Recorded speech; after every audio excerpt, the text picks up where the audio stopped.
ይደርሳል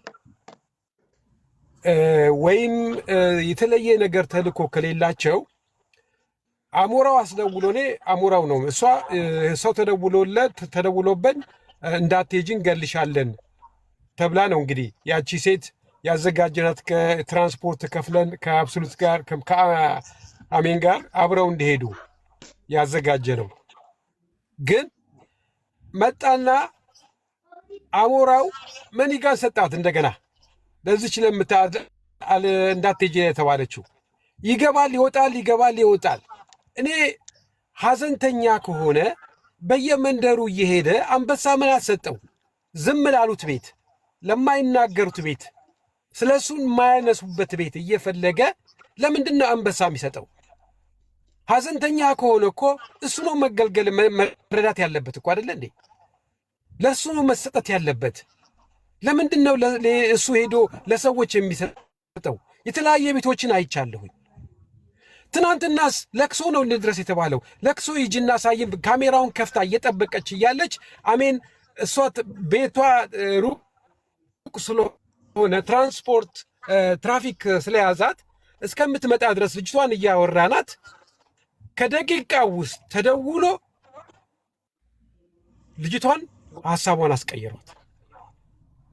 ለምን ነው ይሄ ያስፈልገው ነው ድራማ? እኔ ምንድነው እሱ ይቺ ታሟሟት እኔ በራሴ ኖ ስላንቺ አይደለም የኔ እናት ኖ ስላንቺ አይደለም ችግር የለው ኖ ነገር ነው ምንልሽ ያውልሽ የትልቅ ቆይ አዎ እና ያደረጉት ነገር ስታዩ በጣም አሜን በጣም ደክማን የመጣችው ልክ እዛ ከደረሰች መድረሷን ስታቅ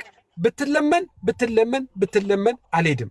ምንድነው ይቺ ሴትን አይምሯ ሊለውጥ የቻለው ነገር ምንድነው? እሱ ምንድነው? በስልክ ይደውልላት 2 ጊዜ ለቅሶ እኮ ነው የሚካሄደው እኮ ሰው ለማገት እኮ አይደለም የሚካሄደው።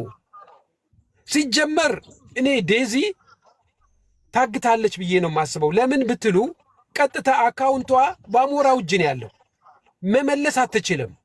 አካውንቷ ተቀብሎ የተናገረው የተቆራረጠ ቪዲዮ አይታችሁ ከሆነ አንቺም ልጅሽም ብትወጡ ከዚህ በኋላ አካውንቷን ቀይሬዋለሁ በኔ ብሎ የተቆራረጠ ቪዲዮ አለ። ምንም የምንደብቀው ነገር የለም። ስለዚህ ለምንድን ነው እንደ ሐዘንስ ሰው ለእናት ለአማቹ 2 ቀን ነው ጥቁር የሚለበሰው? 2 ቀን ነው ፎቶ የሚለጠፈው? ምን አይነት ኮንፊደንስ ምንድን ነው ከኋላ? ለምንድን ነው እንዳትሄጂ እንገልሻለን ብለውስ የሚያስፈራሩት? ለምንድን ነው እሱ? ምንድን ነው ተልኳቸው? ስለ ሰው ሐዘን ሞት ሰው ቢያዝንና አሞራው ቢረዳ ቢሰጠው ጊፍት አይዟችሁ ብሎ ለዴዚ የሚያጽናናት ሰው ቢሰጣት ጊፍት ምን አለበት?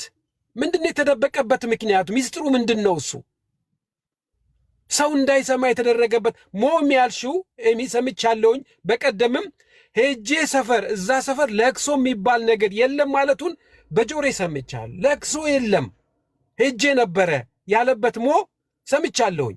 አሁን መሯሯጥ ደግሞ እሱ ምን አስፈለገው? ለምንድን ነው የደነገጠው እንዴ? አረ ይሄ የሆነ አብስትራክት የሆነ እኔ የማይገባኝ ነገር የሆነ እንደውም ጭራሽ በጣም እንድጠራጥር አደረገኝ። ልጅቷ እንደፈለገች ሐዘንተኛ ሁላችንም የእሷ ስልክ የምታውቁ ቴክስት አድርጋችሁ እንደው ፈጣሪ አጽናሽ ብትሏት አሞራው ነው የሚመልሰው።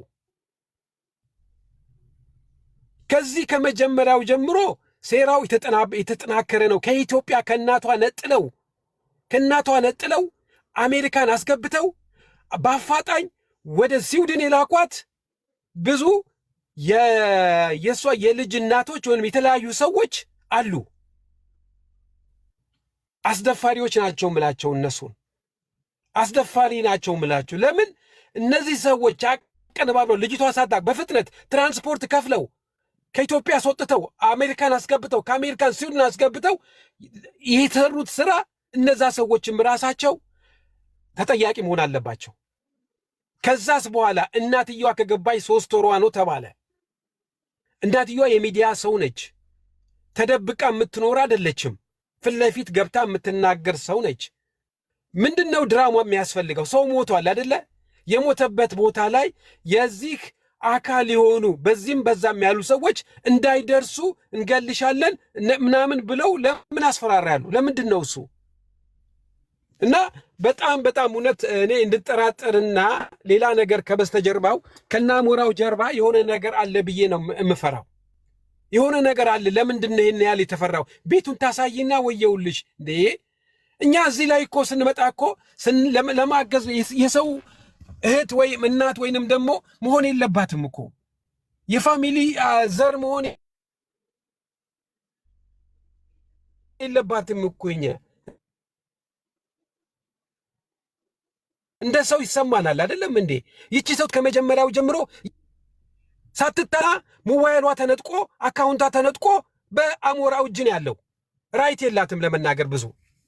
ስለዚህ እንደዚህ አይነት ነገር ሲመጣ ደግሞ አሞራው በየመንደሩ እየሄደ አንበሳ የሚያወርደው ጊፍት የሚሰጠው አባካችሁ ዝም በሉ ነው። ምንድን ነው እሱ? ምን አስፈለገው? ሐቅ ነው አይደለም እንዴ? ስለዚህ እኔ ልጠራጠርበት የምችለው ብዙ ነገሮች አለና እንደገና አሁን የእሷን ሞት ለመግለጽ እንወጣለን ወደፊት ብለው በቀጠሮ ገና ብለው ትናንትና ነው የተናገረው። ማን